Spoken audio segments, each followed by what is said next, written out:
Hey everyone, welcome to our educational video. I'm Josh Lamberg. I'm the founder and CEO of Signers National. We're a technology-enabled, activity-based property and casualty distribution platform. We were ranked number 64 in the country in the largest privately held insurance brokers. We're happy to share some expertise on insurance policies, how they behave, and some somewhat technical knowledge that it's really important for you to know if you have liability coverage, specifically in your business or in your professional services. When we talk about all of the circumstances today, we're going to talk in generalities. We're going to talk conceptually. Each policy can have specific exclusions or endorsements or limitations to it. And of course, this video is for educational and conceptual purposes. We're not suggesting that any of the carriers that are mentioned here provide coverage in an absolute manner. But we hope that when we're done here today, you learn and understand how your insurance policy behaves. An occurrence coverage is coverage that's offered based on incidents that occur in a specific time period. So in the example we have here, we'll see years 2020, 21, and 22. So let's imagine that in 2020, there's a slip and fall. We're unaware of it. And we have coverage with Philadelphia insurance companies. 21 comes by, we have coverage with Philadelphia again. And in 2022, we decide to switch carriers and we have a new insurance carrier. Since each of these coverages provide coverage for when incidents occur, we will have coverage for an incident that occurred in 2020. We'll have coverage from that Philadelphia policy, as opposed to whoever our new carrier is in 2023. So if an incident occurred 3 years ago during our occurrence policy, and let's say a good lawyer can wait. A lot of times the statute of limitations is 3 years. So some of the most savvy lawyers will wait 3 years to send a lawsuit in. That way, our documentation around facts, eyewitnesses, and the overall circumstances are not nearly as strong.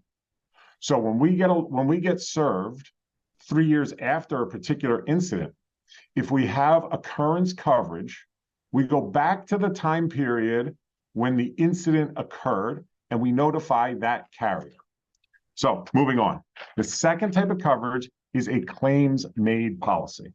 This policy provides coverage for incidents that occurred over a certain time period as it relates to when the claim is made.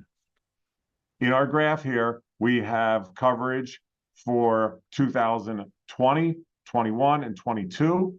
And let's say that AmTrust Financial provided us coverage on a claims made basis during that 3-year period. I have my current AmTrust policy, and the retro date on the AmTrust policy goes back 3 years. So regardless of when the incident occurred, my current AmTrust policy would provide coverage, provided it's inside that retroactive date.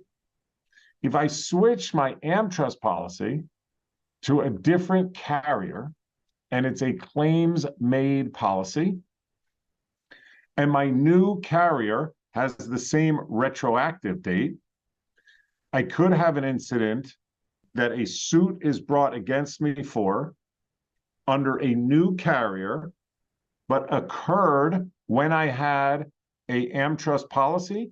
But because I have a claims-made policy, my new carrier will provide coverage.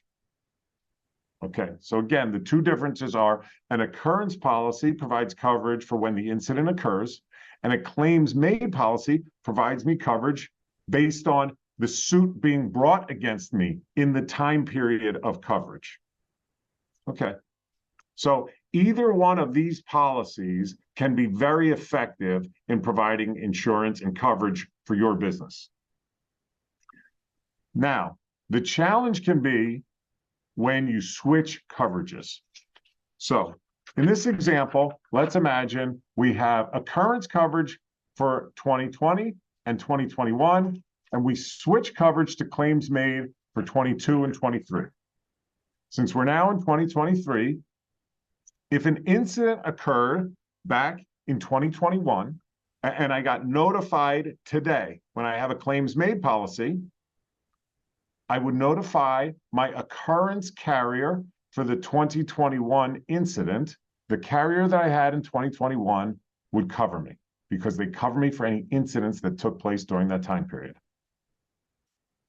In the same vein, an incident that happened in 2022, but a suit was brought against me in 23, I would send that notice to my claims made carrier because this suit occurred during the claims made portion of my coverage to notify my current claims made carrier that I received the suit.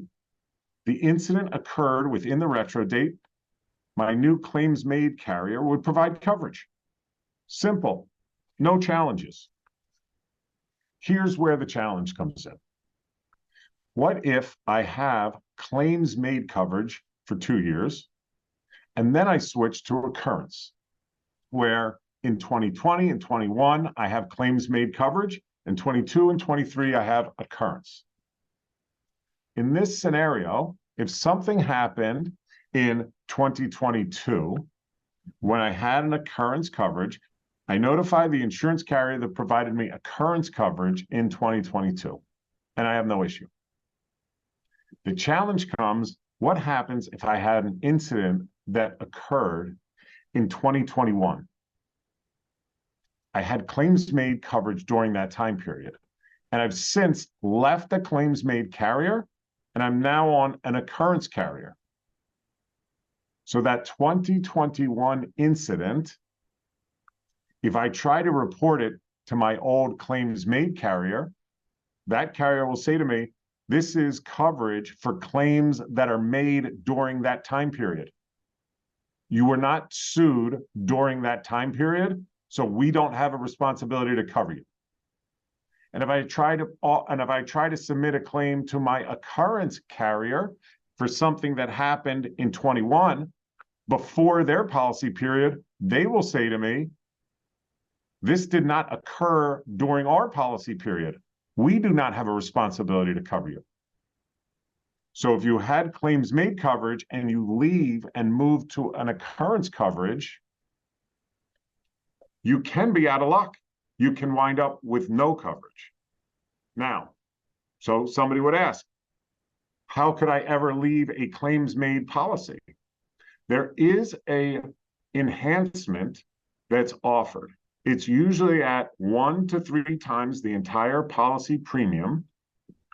And this enhancement is called tail coverage. What's offered is an extended reporting period.